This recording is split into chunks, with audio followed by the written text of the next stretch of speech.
Hi, it's Amy from Winterwood Studio, and today we're going to have a fun video where I show you 4 or 5, I'm not sure how many I'm going to do yet, of my favorite watercolor background techniques. They're all really fun and interesting, and maybe I might know one that you don't know. Maybe. I don't know. So come on in and let's make some watercolor backgrounds together.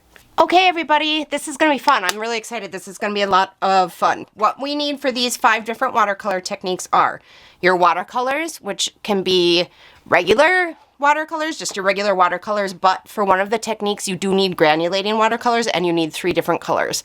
I like to do like a pink and a magenta, a blue and a yellow. You could switch the magenta out for a red if you like. It's totally up to you. So when we get there, I'll tell you which 3 I'm using. You will need cotton watercolor paper. It doesn't have to be Arches, but it does have to be cotton for these techniques to work, otherwise they won't work. You will need some acrylic inks. I have the Dawler Rowney in Velvet Violet and Marine Blue. You can pick whichever ones you want. All of their inks are highly light fast, so you can pick whichever you want. They're all 3s and 4s. You are going to need either Mega Flakes. This is like flaked up imitation gold, silver, and copper sheet, or you can have the whole sheets, whichever you prefer. If you don't, I probably will use the sheet, but I've done it with the flakes too, so whichever one you want to do is fine. Woo! You are going to need some watercolor ground, either transparent or white. I prefer to work with the transparent for the technique I'm going to show you, but white will work as well. You are going to need some artist tape for taping your paper down, a board for taping it down. You're going to need some little mixing cups like these. These are, I think, maybe supposed to be like little medicine mixing cups. I got them on Amazon. I've been buying these there for years. I used to mix my resin in them because they have really good measurements on the side. You're going to need 3 of these because they're going to go with the granulating watercolors. And then supplies that aren't right here, but I will get in a second. You're going to need salt, saran wrap, and then some natural things from outside. It sounds a little weird. You're going to need like twigs, sticks, rocks, grass, leaves, petals. It's just going to be really fun. So when we get to that, I'll show you what I collected for it, and we will do that. So, let's see. How do I want to do this? I'm going to use 2 sheets of Arches paper, one to show you 4 of the techniques on, and then one full sheet, because I'm going to actually do something with that, to do the last technique. So, I'm going to get some of this stuff a little bit out of the way, and I'm going to tape this down, and I will be right back. Okay, so I've got my paper taped down. It might be a little wonky. It doesn't really matter because this is, I'm going to do each technique in a little square is what I'm going to do. This is my bullet journaling stencil. You can see it's well used. I love these ones. They're my favorite set of stencils for bullet journaling. I can drop them in the link below in case anybody's interested. I think they're pretty cheap, like $6 or something.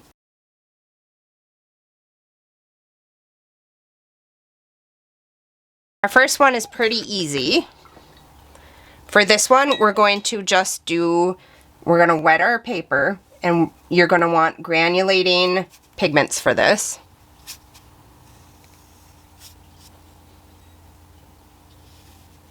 Make sure the paper's thoroughly wetted. It helps if you look at it from the side to make sure you don't see any dry spots. All of it should be softly glistening under the light. I went outside the borders there. Oh well. Okay. Now you're going to need 2 granulating pigments. And I'm going to use Lunar Blue and Quinacridone Gold, which is one of my favorite color combinations. Let's see. This one I think is my Quinacridone Gold. 1, 2. Yeah, because I just refilled it. And then my Lunar Blue is this one, which needs to be refilled, but I'll do that some other time. Okay, so make sure, like I said, that you're using granulating pigments for this.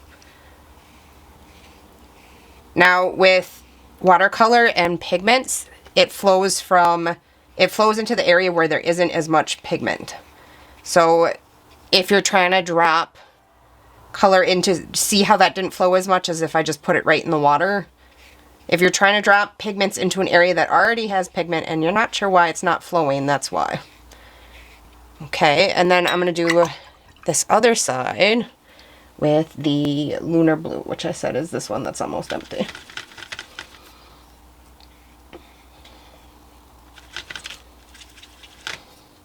I was saying in my last video that it's hard to re-wet my Daniel Smith paints. And I mean, they do dry pretty hard and they'll crack.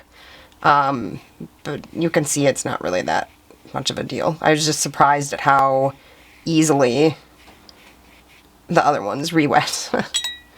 Okay.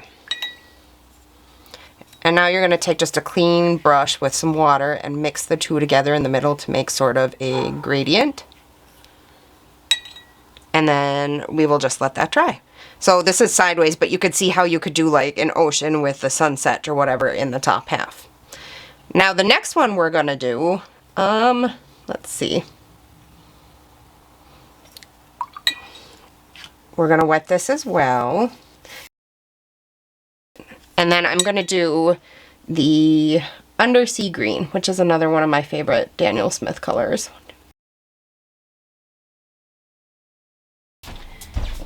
Now to this one, I'm going to add just a little sprinkle of some regular table salt. And then we'll leave that to dry. Now, if I had,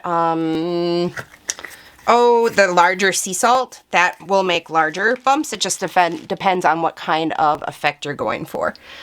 Now this next one. Oh, let's do the Prussian blue in this one. Let's do Prussian blue and then maybe we'll drop a little quinacridone magenta into it. We'll see.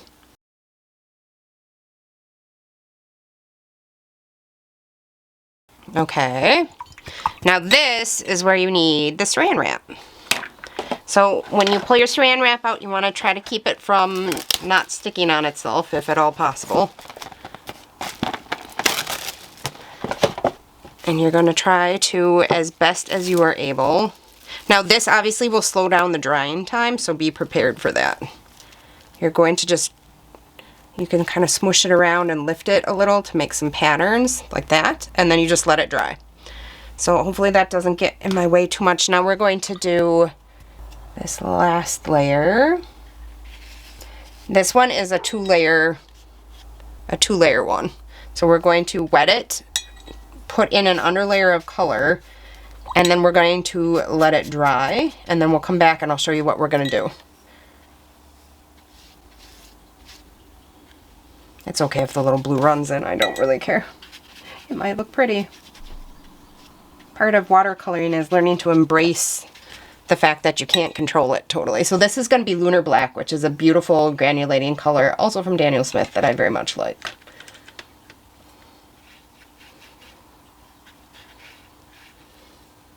And you might think, black? What? You'll see what we're going to do in a minute.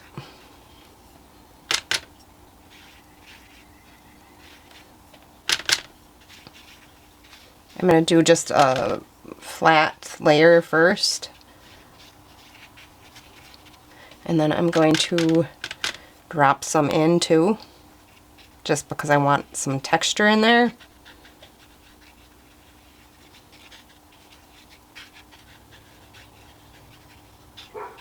And then we're going to leave that to dry. We'll leave all of these to dry. We'll come back and do the second layer. And then after that, we'll do the... Oh, shoot. I had one more I forgot to... Okay. So this is actually a 6 technique video. We'll let this dry. And I will maybe do a long skinny one of this up here after it's dry. So leave this to dry for a while now. Okay, so this is still drying, but this one is dry enough to move on to the next step. So I'm going to use the Daniel Smith Transparent Watercolor Ground. You can use white if that's what you have, and I like to use a brush I don't care about too much. So I'm just going to swab this on a whole area, maybe this whole upper corner. This is a tiny brush. I could have picked a bigger brush, but oh well. This one was out from something I was doing. I think I just got this at Walmart.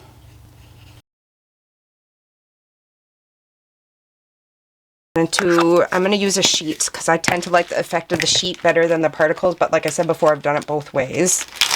And if I can, I think I'm going to try to do a silver for this. So you take your sheet, one side, they're both pretty shiny. And you just lay this flat on here. And then what I like to do is, maybe not that brush. I like to use a hog hair bristle brush from this, but any stiff brush will work. I usually have some lying around because I do oil painting like I've talked about before. And you're just kind of moving things around here. And you can sort of peel off some of this extra and try to save it. So when I use a sheet and I have extra, I store it in here.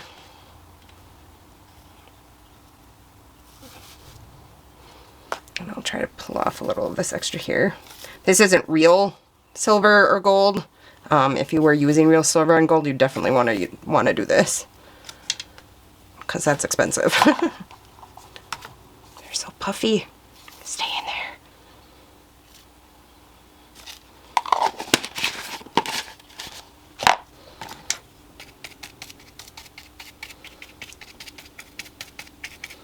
You just pat that down how you like it. I like to leave some a little shiny and some kind of crumpled up, if I can.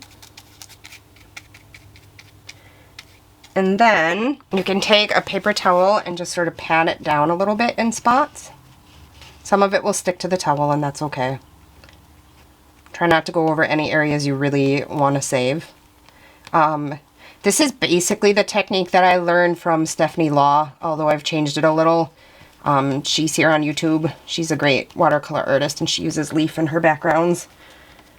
And then what you do after that is, so anywhere where your watercolor ground is showing, your paints will stick to it, but anywhere where it's just metal, they won't.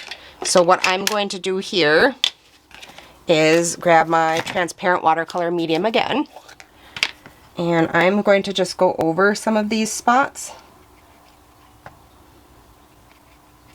If you use transparent, the silver will still show through, but there will be like, that's too thick, I'll have to come back. You can also sort of pat down any areas that are sticking up too much with this as well. But it'll show through. So you'll see the silver, but it won't be as shiny. It'll look more like a grayish silver, like a gunmetal silver. And then your watercolors will stick on top of it.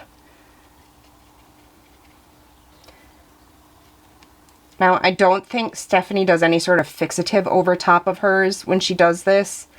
I do sometimes. Sometimes I'll put like a workable fixative, or, the Spectrafix works very well for this, and it's non-toxic and no fumes. A couple coats of that, 10 minutes apart. Okay, so I'm going to let that dry, and then I'll come back and I'll put some more color over top of that. So I will be back in a few minutes. This is dry enough to put a second layer on, and I think this is dry to pull this off. So let's pull this off and see how this looks.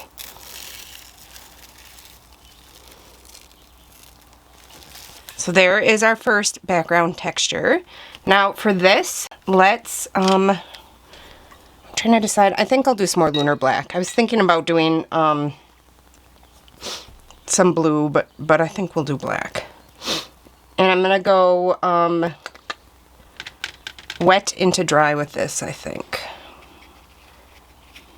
And I'm just dabbing some here and there. You can tell where the watercolor ground is because it has a faint, it's less shiny and has a faint like haze on it.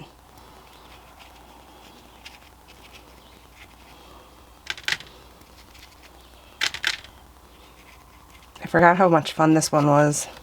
I might have to do a painting with something like this in the background soon.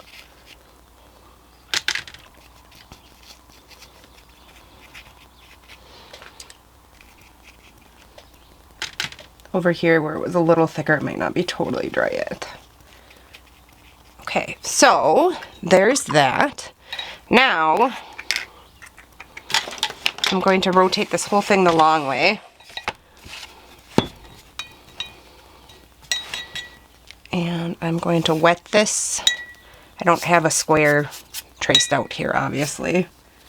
I'm just going to do a long, skinny rectangle.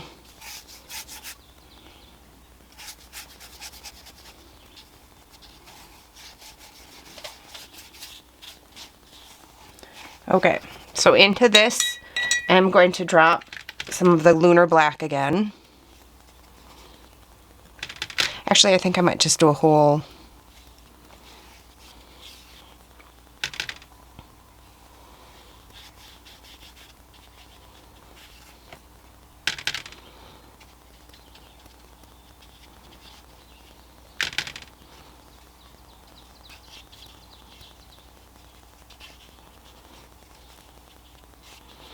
Okay, and now we're gonna switch to our inks.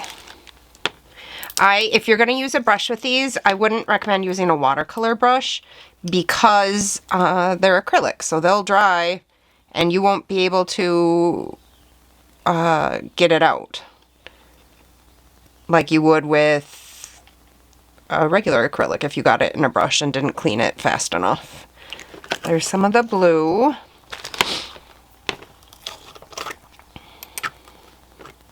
This violet has like a shimmer to it. These are obviously very bright, vibrant colors. You could tone them down before you use them if you wanted.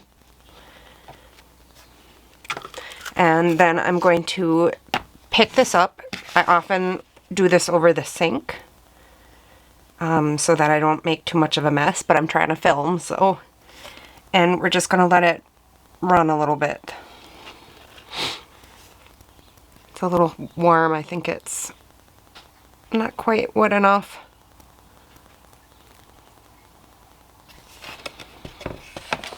I might actually push it around a little bit with this.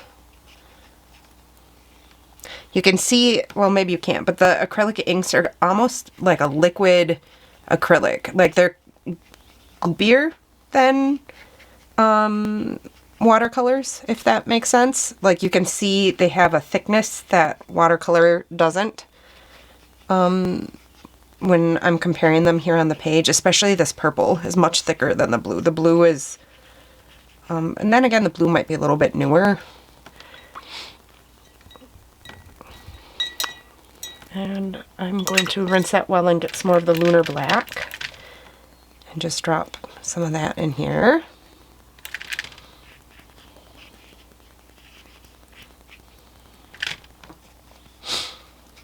I chose all bright saturated colors pretty much for this tutorial, but you obviously don't have to do that.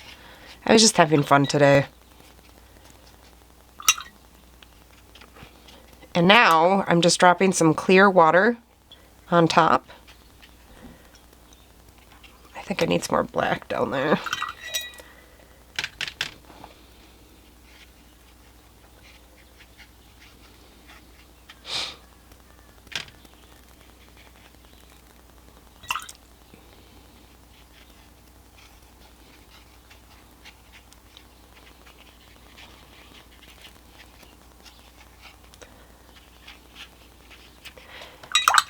And then we can let that dry and come back to that as well and take a look at that. But before I go, let's look at some of these other colors here. So you can see this was where we did the granulating lunar blue with the quinacridone gold, which is not as granulating as the lunar blue. That's really pretty. And then this is the lunar blue and the quinacridone magenta, and this one's still not quite dry. And then this is our Lunar Black with the transparent watercolor ground and the silver leaf, which is very shiny. Maybe if I pick it up, you can see it shine a little bit. And then this is just a regular table salt in the undersea green. So you can see how you can get lots of different effects with watercolors.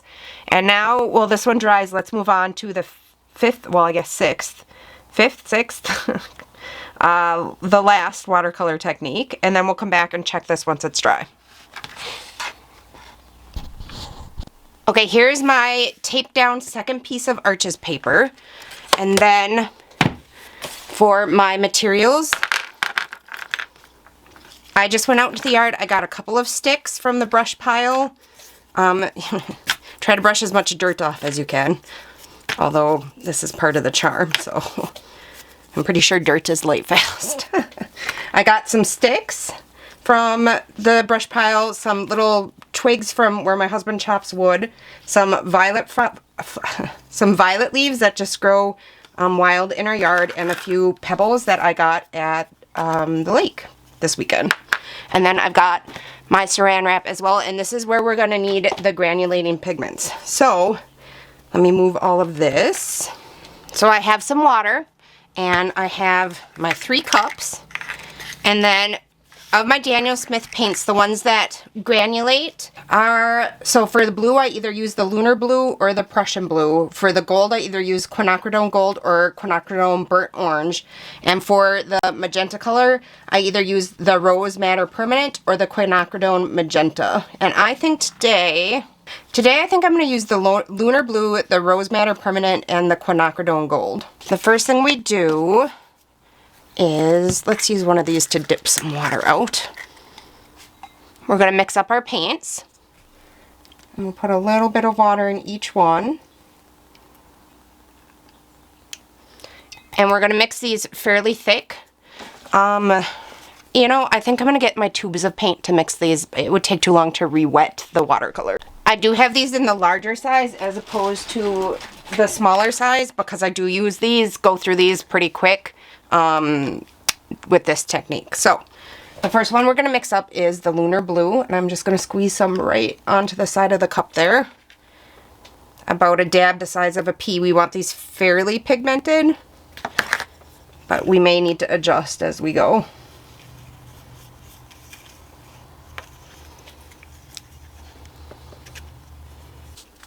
I think that's good. Okay, so there's our Lunar Blue, and we're going to rinse our brush. And then we will do our Rose Madder Permanent.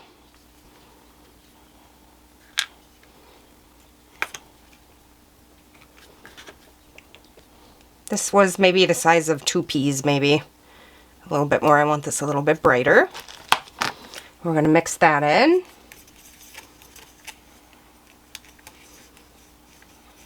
This would have taken forever to mix re-wetting my dry palette, so I'm glad I got the tubes out. Ooh. Let's test that. That's pretty. We will leave that one there. And I just sprayed pink everywhere, so I better get a paper towel. Make sure I've got all this off the brush. Oh, there's still some in there, so good thing I checked. There, now it's nice and clean. Okay. And now the quinacridone gold. And a little fact about this color has been discontinued in the paint industry, and I was really worried about it because it's one of my favorite colors, and I actually reached out to Daniel Smith about it, and they said that they had more than enough pigment to make all of their quinacridone gold paints, like watercolor and oil paints and all that, for decades to come, and not to worry about it right now. So just in case you love the quinacridone gold, there you go. Okay, I like that too. So there are 3 cups of mixed up paint, and then you're going to wash your brush really, really good. And now I'm going to quick go and get some fresh water. This water is a little dirty. Get your board. I've got just this big flat brush. I think it's made for acrylics, but this will work great for this. So we're just going to put a wash of water all along this paper. We're going to dampen the whole thing, which is why this one had to be taped down. I like to tape things down anyway. I like when there's a nice white border, but also I just like how it makes me feel secure when I'm painting. This one has to be taped down. So, all right, and this is also why we need cotton watercolor paper. So, there is our paper all wet, and now we're it's sort of like abstract here. We're going to drop our pigments into the paper.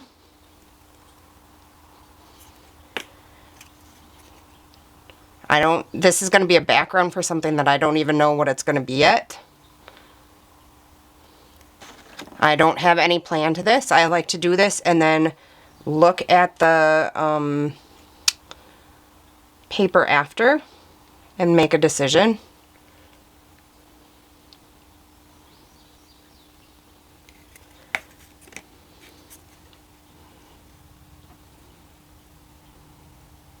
This Lunar Blue, I let it sit too long and it granulated out. You can use your brush too to mix things around. I didn't want that bright blue. I wanted more of this darker blue. So now, and you may want to do this part over a sink. You're going to sort of swish and swirl. I don't want to lose all of that really bright gold. So I'm trying not to let it totally... And also, even though this looks really dark, remember that watercolor dries a lot lighter. Must have missed a spot there.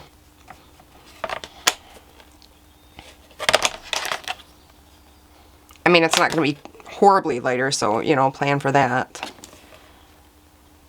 Ooh, I would normally do this over my sink, because then you can just let it drip off into your sink. But I'm filming, so I'm doing the best I can.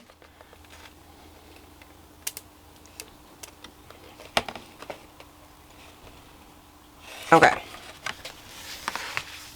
Now, if you want, you can go back in and add in a little more of your various colors where you would like them. You can drop them in, or you can just swish them in with your brush. You could try spritzing it with a spray bottle, or a pipette if you have it. Those are always fun. I think this separated out a little bit too.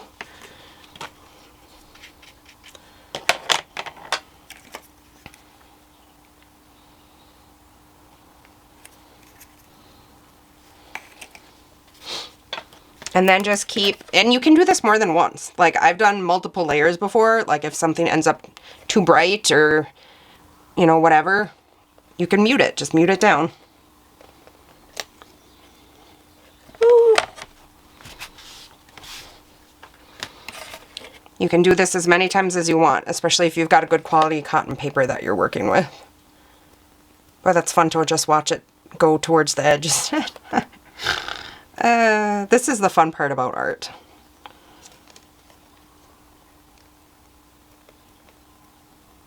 Okay. Oops.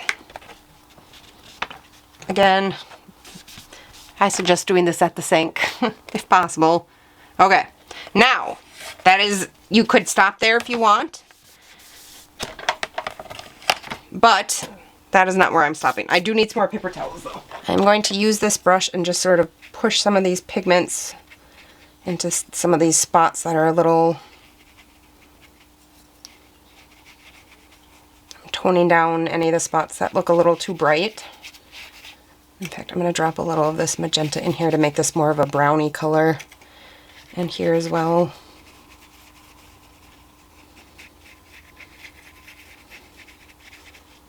Now this is one of the techniques that's going to take a little bit longer. You should really let this dry overnight. Okay. I am going to, because I'm in a rush, like I said, I'm going to try to soak a little of the extra pigments out. This also, if you're using granulating pigments, does just sort of make neat patterns too, which is really what we're going to be doing here. So you can do this too if you want. Now, this is where the natural materials and the saran wrap come in. Now, we're just going to put some of these natural items wherever we want on our thing.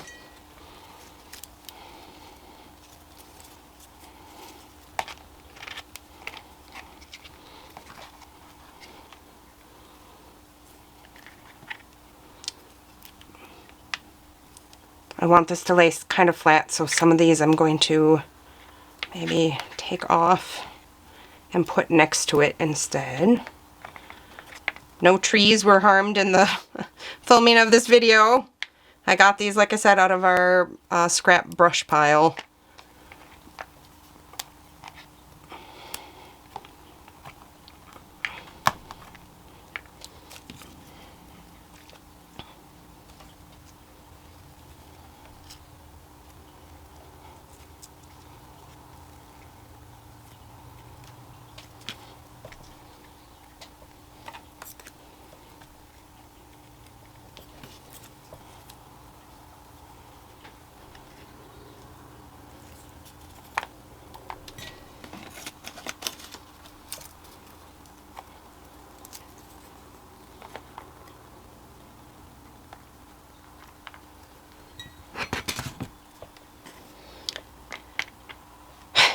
And now what you could do if you want to go even a little bit further is to take your saran wrap and cover this up like we did in the first part. I don't think I have time to do that because, like I said, I have to get this video done today. So I'm going to leave this just like this, and I'm going to let it dry, and then I will be back to show you what it looks like as we take everything off and see what's underneath. Okay, so this is all dry. Now this is the fun part where we take everything off and see what sort of patterns are left behind. And this is maybe, it might be still a little bit brighter than I was wanting, so I might do another layer. So let's take this off and see what we have first before we decide if we're doing another layer. Ooh, that one's not quite dry. I don't have a choice. I have to take things off now because this video is supposed to be for tomorrow. So I highly recommend letting it dry overnight. This was just a few hours.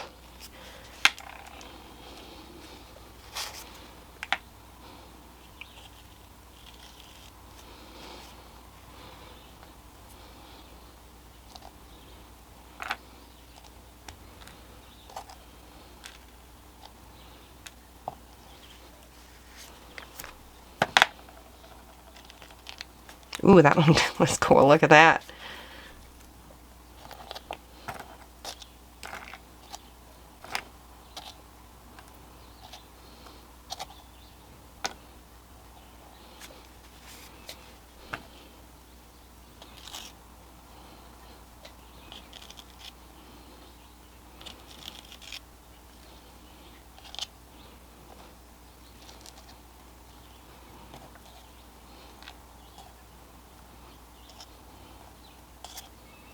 Okay, I think I'm going to let this dry for maybe another hour and come back and do one more layer. And I think I'm going to do a layer of, oh, maybe a brown and then the saran wrap on top and see what that looks like after.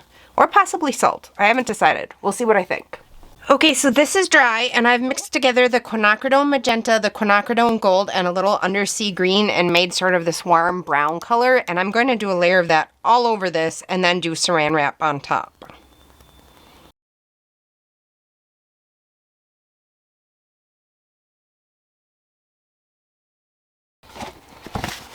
Again, you want to try to make sure that you don't wrinkle the saran wrap before it gets on your painting.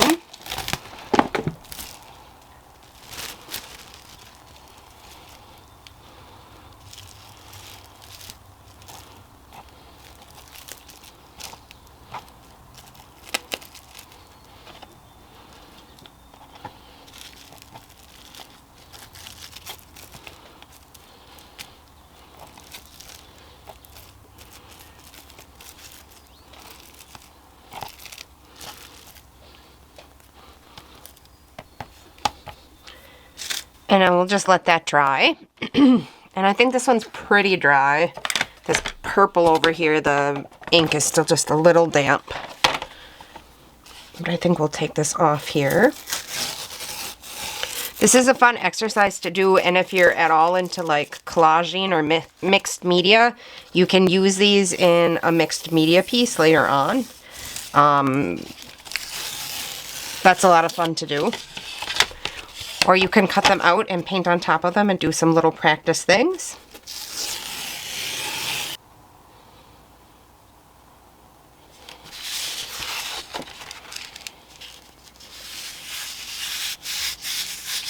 Often when I'm done with this, before I start painting on top of it, I will just rub whatever is loose off to make it more secure.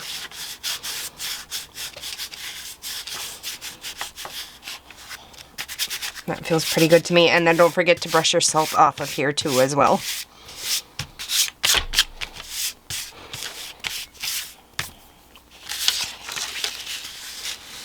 So I hope you liked those 5 textures.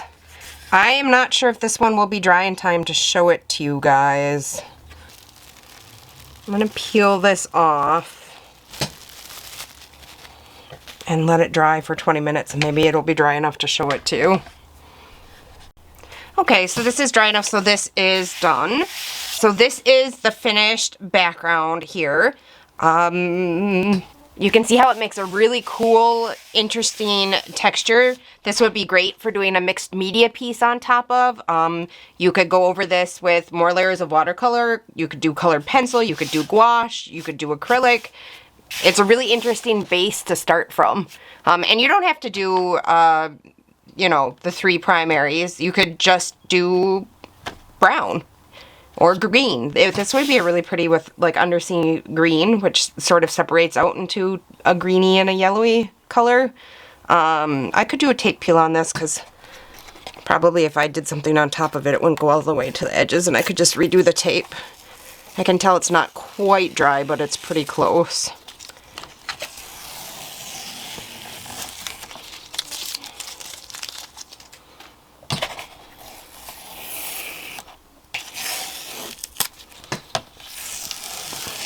So there you go. So you can see how that makes some really interesting, unpredictable things to work with. So with this and these 3, those are your 6 different watercolor background techniques. And again, I painted a little picture on here just because I felt like it. I saw like a sea creature in the way that it dried there. So what was I saying? Oh yeah, and again, I did these in fairly saturated colors. You do not have to do them this bright. I was just having fun. I enjoyed these colors and it was pretty, and I was just having fun today, which is good to do sometimes. It's important to just play and learn your materials. I hope you enjoyed that watercolor background video. Oh, we have the monthly sketchbook club where it's really weekly. We post weekly prompt lists to help you have something to sketch, and we have a really great Discord and Facebook group where we can share our art and talk and inspire each other. And you also get 4 reference photos, usually nature inspired, taken by me for you to use in your art however you would like. And I'm also doing exclusive tutorials over there in a range of mediums. Everything's only $4 altogether. That's the only tier I have, and it's all just $4, so I don't think it's super expensive. And we'd love to see you over there. If you liked this video and found it helpful at all, please hit like and subscribe and leave a comment, because all of that helps the YouTube algorithm see this as a good video to show more people, so it goes higher in their algorithm, which helps me make a little bit more income so I can buy art supplies and keep making videos like this for you guys. So until next time, happy creating!